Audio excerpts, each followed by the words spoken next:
Have you ever driven on a lonely highway at night and felt like someone was watching you? Well, this story might just make you think twice before taking that road again. It happened in America.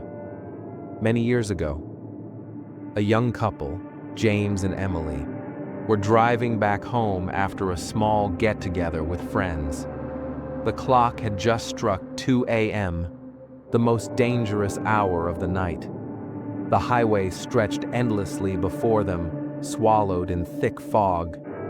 Streetlights were rare, and the only sound inside the car was the faint hum of the engine and the soft crackle of the radio.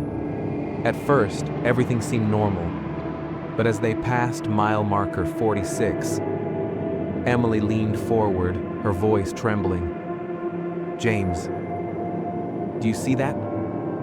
On the side of the road stood a woman. She wore a long, pale white gown that clung to her as if drenched in water. Her hair hung down, dripping wet, covering most of her face. James tightened his grip on the steering wheel. "It's just a shadow, maybe a tree," he muttered, refusing to slow down. But Emily swore she saw her move. Minutes later, James slammed the brakes.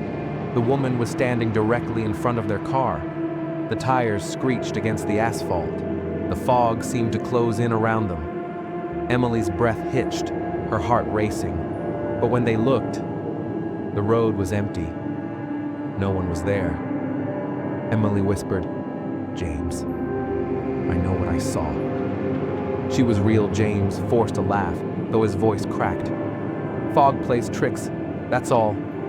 But deep down, James felt it too. Something was wrong. They drove on in silence until the car radio burst into static. A voice, distorted and faint, emerged through the noise. "Turn back!" Emily's eyes widened. She clutched James's arm. "Did you hear that?" James stared at the radio, his knuckles white on the wheel. He didn't answer. He couldn't. The headlights flickered, and there, just a few feet ahead, stood the woman again. This time, her face was visible. Her skin was chalk white, her eyes, two black voids, and then she smiled. James panicked. He floored the accelerator, swerving past her. The car roared through the fog, but Emily couldn't shake the feeling. She knew the woman wasn't gone, because every few miles, she appeared again, sometimes on the roadside, sometimes in the middle of the lane. Once, Emily swore she saw her face pressed against the glass of her window, grinning. But the worst moment came when James glanced in the rearview mirror. The woman was sitting in the back seat. He nearly lost control of the car.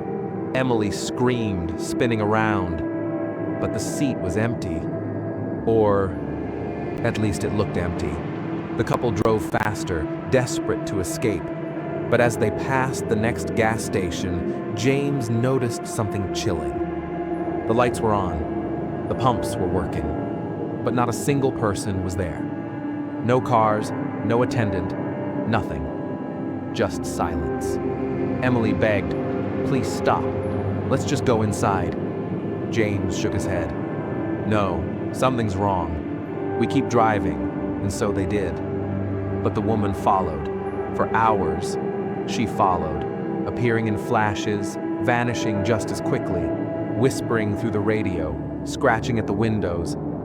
Sometimes, James swore he felt her cold breath on the back of his neck. By the time they reached the city, the sun was rising, the fog was gone, and the woman had disappeared. They parked the car and sat in silence, unable to speak. They never told their friends what happened that night.